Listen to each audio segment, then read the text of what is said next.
This is Dustin with the Cold Cases, and I'm here with Jason Jensen, who's a private investigator. He runs his own private investigation firm, and he's investigating the Kurt Cobain case as well as many other cases.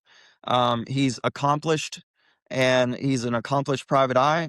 And one of the first questions I have is who all was at the house where Kurt was found dead? Okay, but sure, let me just add one clarification as far as my background goes. Not only am I an accomplished investigator, but I'm a licensed Washington State private investigator. So this isn't just um, like a web sleuth. This isn't just you know, a true crime enthusiast making commentary. This is an actual licensed, sanctioned private investigation concerning an actual death. So this is a real private death investigation. Yeah, yeah. Um, Uh, well, can I ask you who all do you think or who all was at the house where Kurt was found dead? I know I know it's a real tragic story. It's Kurt Cobain was one of the best guitarists, or not best guitarists, best musicians of the 90s, and it's a real investigation. I'm not trying to um make commentary on it or anything like that. Right, right. Yeah, I mean, and I'm coming forward to bring to light some additional information that has been in the media recently, and you know, Yeah. it's we're all in agreement that he was murdered and that this wasn't a suicide. And this is, 30 years, Yeah. 32 years in hindsight. Yeah. who all was at the house when he was found dead? Well, law enforcement did not have privity to that information in 1994. They did not come forward. Once it was determined that uh, Kurt was dead, he had up to nine uh, people at the house there that night, including friends. So those people left for various reasons. Oftentimes, when you're talking about a scene where there's heavy narcotics being used, and some of them were even confessed addicts at the time. Usually, if someone dies and there's addiction involved, others related to the in the residents at the scene, they will scatter and don't make themselves available for interviews by law enforcement.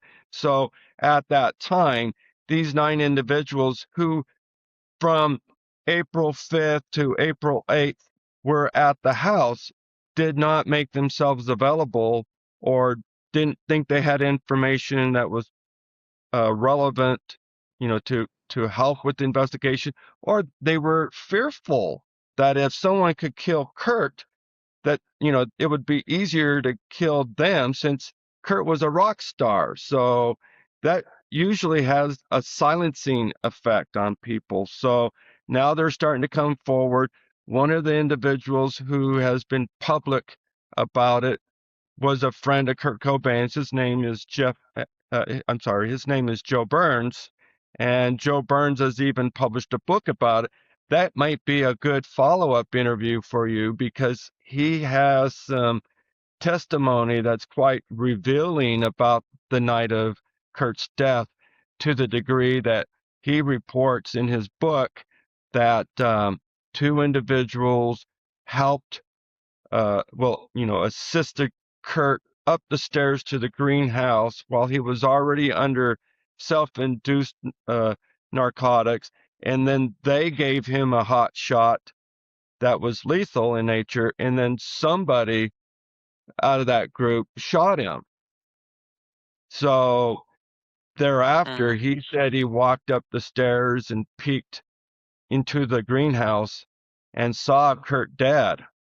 So that's one of the reasons why he was silent and he and his girlfriend left the house. Yeah, and you ruled out suicide by showing the suicide note based on these reports was not written by him. what do you believe the next steps in this investigation are? Well, it's quite an interesting situation we're all in because typically, as a private investigator doing investigations, I provide my leads to law enforcement, and then it's like passing the baton, and they do their criminal investigation based on leads. And that's where we had left things in March of last year, because I took my findings, my files, my reports, and delivered them to the Seattle police in March of 2025. And then I heard through reliable authority there in agencies in King County that they were working on it. And I think that the recent smear Mhm. campaign by the Kurt Cobain, WKK, the WKK people who killed Kurt, in their smear campaign saying that the police botched the case, uh, there's not an incentive to reopen the case right now. But the reality is, uh, they didn't botch the case. They worked based on what was known to them, what was made available to them. And given the fact that they received reports that Kurt left a treatment facility in LA and may be going back to Seattle and was suicidal, that when you find him dead and there's a purported suicide note and the mother says that's his handwriting, it's a foregone conclusion that they're not going to uh, question at that point. He's purportedly suicidal. Uh, the scene appears to be a suicide. That's an easy conclusion to draw. But we now know through new evidence, which gives Seattle police and the King County prosecution DA's office latitude to reinvestigate because there's new evidence. That there's a whole different scenario. It wasn't botched. There's new evidence to consider. So it casts the death in new light. Yeah, and you already answered my question here, but I had this question about, the lethal dose of heroin. Um, can you kind of explain more about that?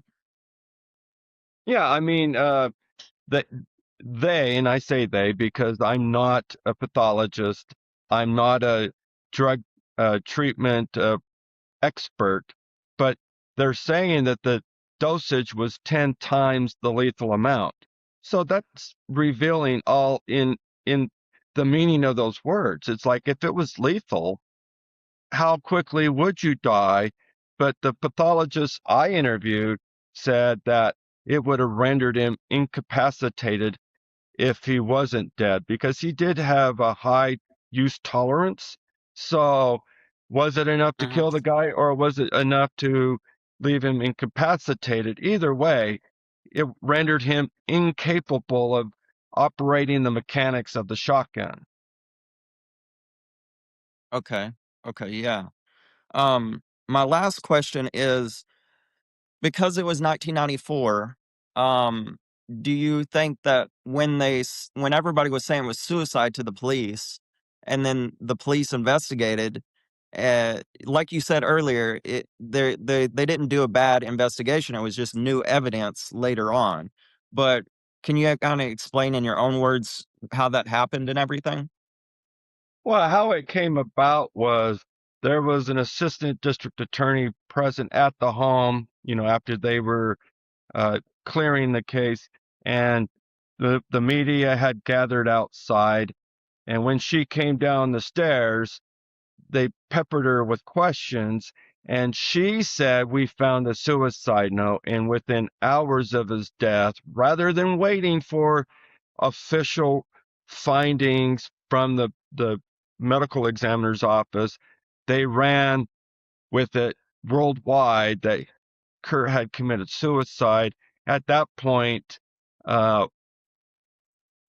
you almost feel like you have to find your way to that final resolution rather than tell the news, King's X, we have a different thought. But, there was no reason not to jump to that conclusion because um, you had all those forces suggesting it was a suicide at the outset. So it kind of gives you some blinders that you can believe that as you're going through step by step corroborating that it was a suicide. Yeah. Um, Now, thank you, Mr. Jensen. Now we're going to interview your expert next, Don McCarty. So I Right? thank you for allowing us access to both you and Don McCarty.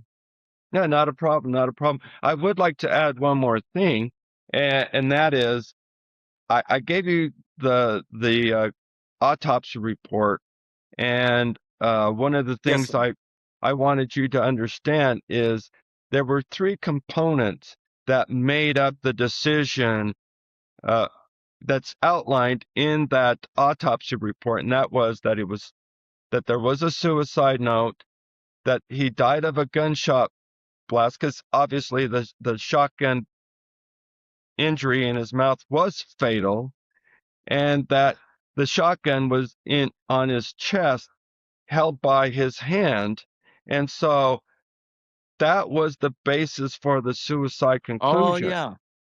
And so, that being said, my approach to reinvestigating this was, if you actually do a forensic review of the suicide note, and you determine that it was not a suicide, it was not a suicide note, then you destroy the premise, the belief that it was a suicide. So if he didn't kill himself, then somebody else did. So it automatically triggers a homicide case, no pun intended, as opposed to confirming that it was a suicide. Right, right. Yeah, that makes sense. I mean, anybody with enough sense should be able to see that, right? And Right. that's the problem we're having with what's going on, you know? Right. Well, and what we have is some of the public is claiming that the police botched the case, while you got the police department defending themselves, and any reopening at this point sounds like a concession that they botched the case. And that's just not true. It wasn't botched. They made decisions based on the information they had available at the time, and we bring forward them now new evidence, which gives them the ability to open up just this one case, rather than, if you botch the one, it opens the argument that every case that they ever made a suicide ruling on was also botched. That's the reluctance here, is they don't want to open up the one door if it opens all the doors. So you got to give them a Oh, I legitimate see. Okay. avenue. So you have to give them a legitimate avenue just to review the one case. New evidence. That's the Yes, sir. argument. Yes, sir. Yeah, okay, I get it. Yeah, I think our viewers will understand everything you just said because that makes total sense, you know? Right. It's new evidence. It wasn't botched. They're talking seasoned professional. And when there was a review in 2025 by world renowned cold case expert Michael Sosinski, he said everything was handled appropriately. But yeah, based on what they knew, based on what was made available. Uh, it was a Mhm. review by So him, it's not a it re. It was a review by Szynski, not a reinvestigation. right, no fault on the police at the time, Yep. and well, going forward, we can make this right. Right. With new evidence, and that's what we have. That's Thank where you, we're at Mr. right now. You're welcome. Thanks, Yeah. Dustin. Thank you, Mr. Jensen. We're here with Don McCarty, who is a handwriting analyst who did the handwriting analysis on Kurt Cobain's suicide note. And Don, would you just like to introduce us and give us your background? Sure. So first, thank you for having me here. Happy to be here to talk about this a little bit more. So my background is in criminology and cybersecurity, and also forensic analysis because it kind of goes hand in hand with those two fields. With a specialized training in handwriting and document examination under internationally recognized forensic document examiners. I've also completed some forensic training across multiple disciplines, including there's a SANS organization has significant forensic training, the GIAC and the GFNA, which are mostly cybersecurity, but they also teach the discipline of the forensic side of things. So it kind of is transferable for me. So with that background there, I can focus on evidence handling, crime scene analysis, investigation pattern recognition. So those disciplines kind of help me emphasize structural analysis, pattern recognition, evidence-based investigative approaches. So that's how I apply this multidisciplinary framework to the authorship of like an identification or the forensic document review. So that training, along with my victimology and a behavioral analysis training and education, because I have 2 degrees in criminal justice and I have an MBA in cybersecurity and a degree in computer science as well. So it all supports how I approach and evaluate the handwriting structure, but also for the consistency, the intent, and the patterns within the written communication. Yeah, that's amazing, by the way. Very accomplished. Um, in the Kurt Cobain case, what does it mean from a forensic standpoint if the final lines were written by somebody else? So what that really means is that potentially it may not be a single author. And that's what we really do with authentication pieces when we're looking at documents. We want to determine, are they the same author? So you have a question document and you have a known handwriting sample. Typically, we hope so. Preferably, we'd like to have the originals, but we don't always get the luxury of an original, especially in a case such as this, where the original is probably locked in the evidence locker within the Seattle Police Department. So we work with what we can, and we're hoping to at least shed some light on the case that may help maybe the investigators to reopen the case. For like in this instance, we're looking at helping them further investigate this case. So that authorship is really kind of what we focus on. It doesn't determine what happened in the broader case, but it does raise a legitimate question about how a document was constructed and whether all the portions reflect the same source or even the intent. Right, right. That makes sense. So my next question, this is a really good question. How do forensic examiners distinguish between the natural variation and different authorship, which is what we're yeah. Yeah. So this is really important because in handwriting, we all have a natural variation in our own handwriting. So it's to be expected. So we're always going to see pattern changes. When you wake up in the morning, your handwriting might be really good. Like you wake up and you're thinking, wow, my handwriting's clear this morning. And then you drive into work and someone cuts you off and you get a little ticked off at that person, and your personality or your mood may change a little bit, and you may see that reflected in your handwriting as well, because it's really your brain that's doing the writing. It's sending signals down the neural pathways to actually form the letters that you're putting on a piece of paper. So it's a lot of people think it's your hand that's doing the writing, but it's really coming from your brain. So we evaluate these repeated patterns and we can kind of set a baseline. So in what I do, I set baselines in threat modeling. I set baselines in cybersecurity stuff, in criminal justice stuff. So we're always looking at a baseline and then what is different. So those are the patterns that we're looking for. And that really is in like letter formation, the spacing, the slant, that baseline alignment across those multiple samples is what's giving us that big picture. So when patterns change in the multiple fundamental ways, as that at the same time, they're doing it so consistently that it exceeds a natural variation. So natural variations are okay, but then we can really start seeing some alterations to that normal baseline. And that's what we're looking for when we're looking for different authors. So at that point, we're no longer looking at differences within a writer, but differences between multiple writers. Mhm. And what stood out to you linguistically that didn't align with the suicide note? So if you've seen this, the suicide note or the purported suicide note, that main body of the document reads more like a reflective or transitional message, particularly about stepping away from that musical public life. And it's pretty clear when he writes about that. He talks about he mentions certain people, and he's talking about how they love it, and he wants to play in a band in a garage. So those things are his normal. The language shows awareness, explanation, and the continuity of thought. So that's what we're looking for linguistically. Those final lines shift between like tone and purpose. So they move into a more direct and personal farewell structure, which is not really consistent with the broader narrative of that document. So, from a linguistic standpoint, that kind of shift in intent, especially when paired with those structural differences in the handwriting, is something that we really pay close attention to as forensic document examiners. Okay. What can your analysis determine and what can it not determine?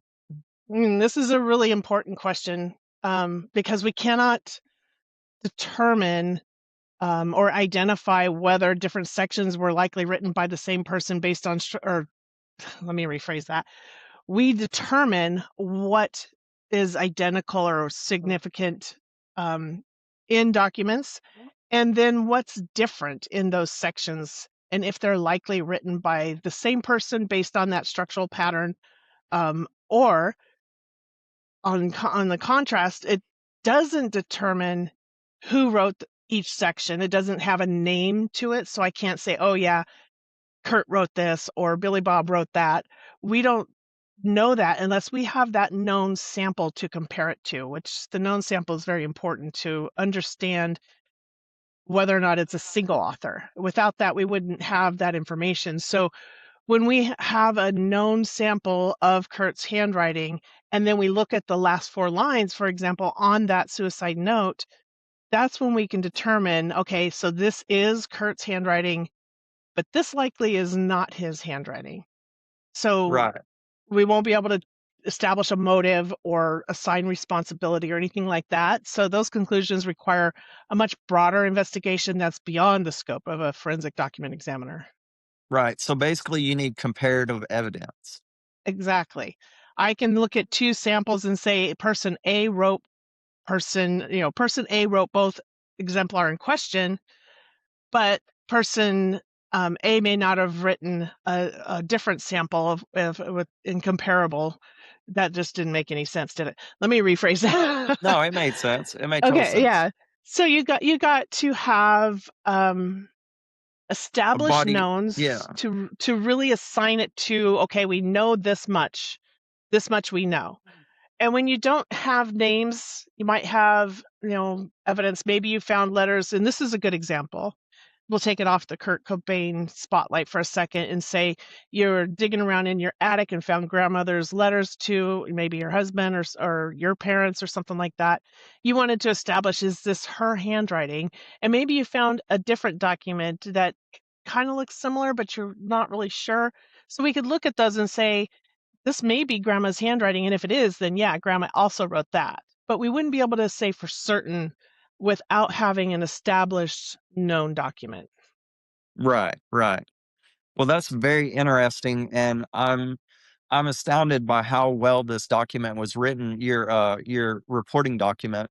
And we're gonna Oh, you've have seen it? the yeah, we're gonna have the documents available on the website so Oh, people okay. can yeah, yeah. So thank you so much, Don. Yeah, and are you talking about the linguistic piece too, or just the handwriting part Yes, of the report? yes. Both of them? All of it. Yeah, I think it's really interesting to show both sides of that, not just the handwriting, but also maybe some of that intent when I'm looking at the letters and the words as well as what he was meaning when he wrote something versus what's on those last 4 lines, because those last 4 right, lines, completely different tone and style. right, right. Well, thank you, Don. I really appreciate you. Absolutely, thank you so much.